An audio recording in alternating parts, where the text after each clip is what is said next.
Welcome to the Daily Globe. Please subscribe and hit the bell icon for more breaking updates. On January 13, 2026, Subic Bay once again echoes with the unmistakable presence of the U.S. military, a sight that stirs memories and signals a new era for the region.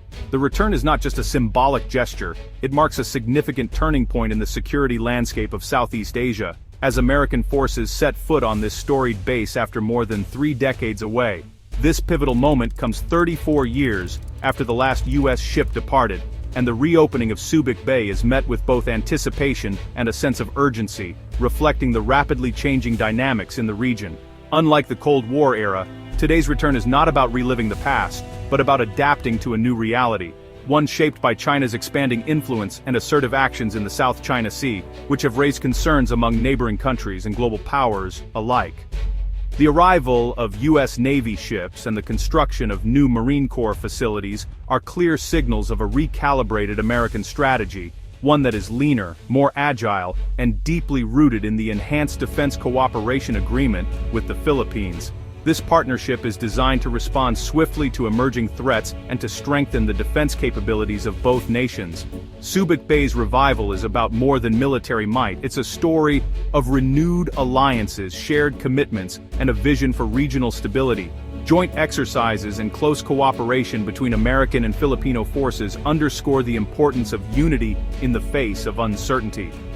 The bay's strategic location, just a short distance from the vital Luzon Strait and the contested South China Sea, makes it a linchpin for global trade, energy routes, and maritime security. Control and access to these waters are crucial for the world's economies, making Subic Bay's role more important than ever. The world is watching closely as the U.S. presence here reassures allies, deters potential aggression, and sends a clear message about the enduring commitment to peace and stability in the Indo-Pacific. This script will explore Subic Bay's rich history, its remarkable economic revival as a free port zone, and the far-reaching implications of America's return, not just for the Philippines, but for the entire region and the world. Every action at Subic Bay is a piece of a larger strategic puzzle, making it once again a cornerstone of peace, prosperity, and security in the Indo-Pacific, a jewel whose significance continues to grow in a rapidly changing world.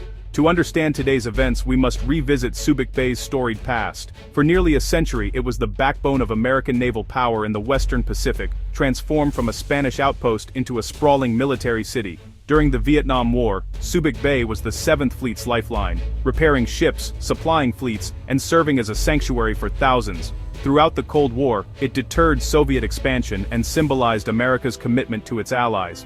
The base's closure in 1992 marked the end of an era, leaving a strategic vacuum in Southeast Asia. Yet, the economic and cultural ties forged between Americans and Filipinos left a lasting legacy. Subic Bay's infrastructure and strategic location remained unmatched, setting the stage for its eventual revival. Its story is one of engineering, logistics, and enduring strategic value. Today, that legacy shapes its renewed role in regional security. The U.S. left Subic Bay in 1992, ending nearly a century of American military presence in the Philippines. This departure marked a turning point not just for the base, but for the entire region. The exit was triggered by a perfect storm of politics and disaster. On one hand, rising Filipino nationalism was sweeping the country, with citizens and leaders alike demanding greater control over their own affairs and resources. The Philippine Senate's dramatic rejection of a new bases treaty sent a clear message. The era of foreign military dominance was over, and the nation was ready to assert its sovereignty and independence. At the same time, nature intervened. The catastrophic eruption of Mount Pinatubo in 1991 blanketed Subic Bay in ash, causing massive destruction to infrastructure and making the cost of rebuilding the base almost insurmountable. Negotiations between the U.S. and the Philippines became even more difficult. When the U.S. finally withdrew, the impact was immediate and deeply felt. Thousands of local workers lost their jobs, businesses in nearby Olongapo City shuttered, and families faced sudden economic hardship. The closure also left a strategic gap in the region, removing a key element of the U.S. military's presence in Asia and altering the balance of power. In the years that followed, the base was transformed into the Subic Bay Freeport Zone, sparking a wave of commercial growth and new opportunities for investment and trade. Yet, despite this economic revival, the area never regained its former military significance, and the sense of security it once provided was gone. Without the U.S. presence, regional security dynamics shifted dramatically. The Philippines found itself more vulnerable, and neighboring countries took notice. China soon began asserting its claims in the South China Sea, increasing tensions and sparking disputes over territory and resources. What was once celebrated as a victory for Philippine independence is now seen by many as a moment that opened the door to new and complex security challenges. The legacy of that departure continues to shape Philippine defense policy and its relationships with global powers to this day. Subic Bay's story is a powerful lesson in the unintended consequences of strategic withdrawal, and a reminder that decisions made in one era can echo for generations. Subic Bay's location is its greatest asset. Nestled on Luzon's western coast, it opens directly onto the South China Sea, a vital artery for global trade. Its proximity to flashpoints like the Spratly Islands and Scarborough Shoal allows rapid U.S. response to regional crises.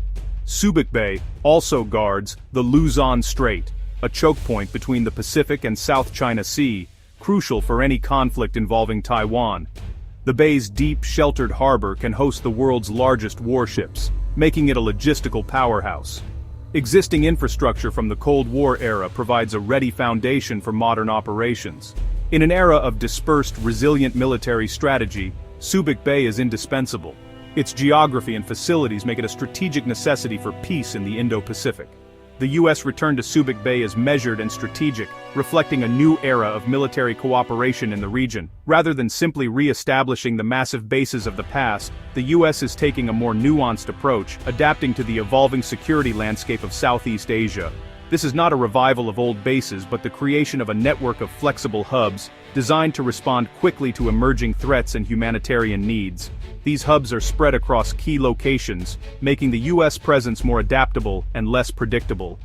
Under the Enhanced Defense Cooperation Agreement, the U.S. is building new facilities within existing Philippine bases, working closely with local partners to ensure mutual benefit and respect for sovereignty. The first major project is a state-of-the-art Marine Corps warehouse, set to open in 2025, which will serve as a logistical backbone for future operations. This facility will store vehicles and equipment essential for rapid humanitarian and military response, enabling the U.S. and its allies to react swiftly to natural disasters or security challenges in the region.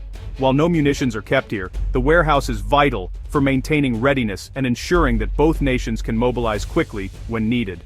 The Navy is also establishing a new logistics and maintenance hub, which will support ongoing operations and keep equipment in top condition. This hub is being staffed and made operational on an accelerated timeline, reflecting the urgency of the current security environment. Together, these sites form a distributed network of support and capability, allowing for greater flexibility and resilience. By spreading out resources and personnel, the U.S. complicates adversary targeting and boosts its ability to withstand and recover from any potential attacks. The approach is agile, favoring smaller, dispersed, and harder to disrupt outposts over large, centralized bases. Subic Bay's phased buildup signals a long-term commitment to the U.S.-Philippine alliance, strengthening regional security and cooperation. It's a quiet, but unmistakable reassertion of American presence in the region, carefully calibrated to respect Philippine sovereignty while enhancing mutual defense.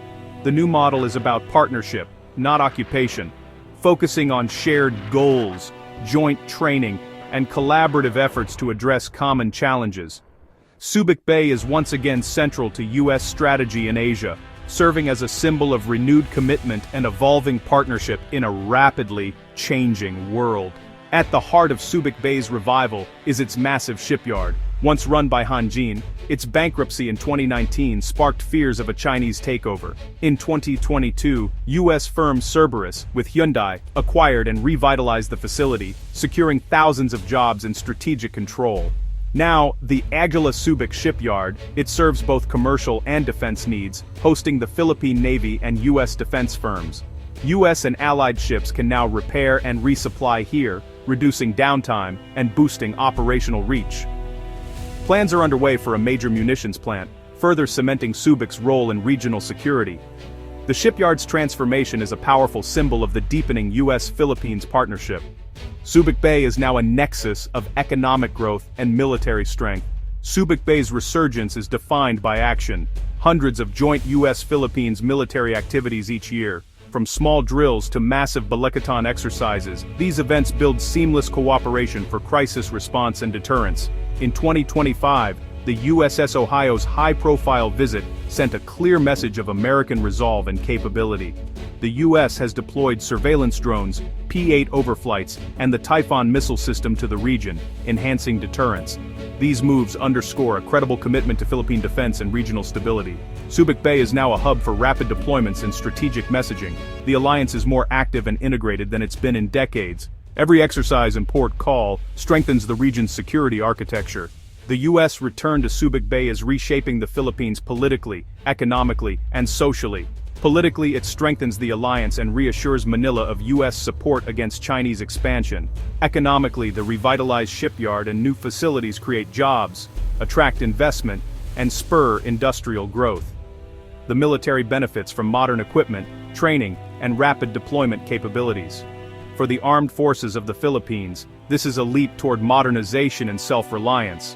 Socially, the legacy of U.S. bases is complex, but today's partnership is framed as one of equals, focused on mutual benefit and respect for sovereignty. Humanitarian and disaster response capabilities are emphasized to build public support. The challenge is balancing strategic gains with national sensitivities. Subic Bay's transformation is a catalyst for progress, but it must be managed inclusively. The renewed alliance aims to benefit all Filipinos. Subic Bay's comeback is a defining event for the Indo-Pacific. The U.S. isn't rebuilding old bases, it's forging a new network of agile partnerships, with Subic Bay as the model. This presence deters aggression, supports economic growth, and anchors regional stability. For the Philippines, it's a security guarantee and a path to modernization. For the U.S., it's an irreplaceable hub for upholding commitments and ensuring free navigation. Subic Bay's future is now tied to the region's peace and prosperity. The alliance's adaptability is its strength, shaping a secure environment for all. The return to Subic Bay is about building a partnership strong enough to prevent conflict and keep the seas free.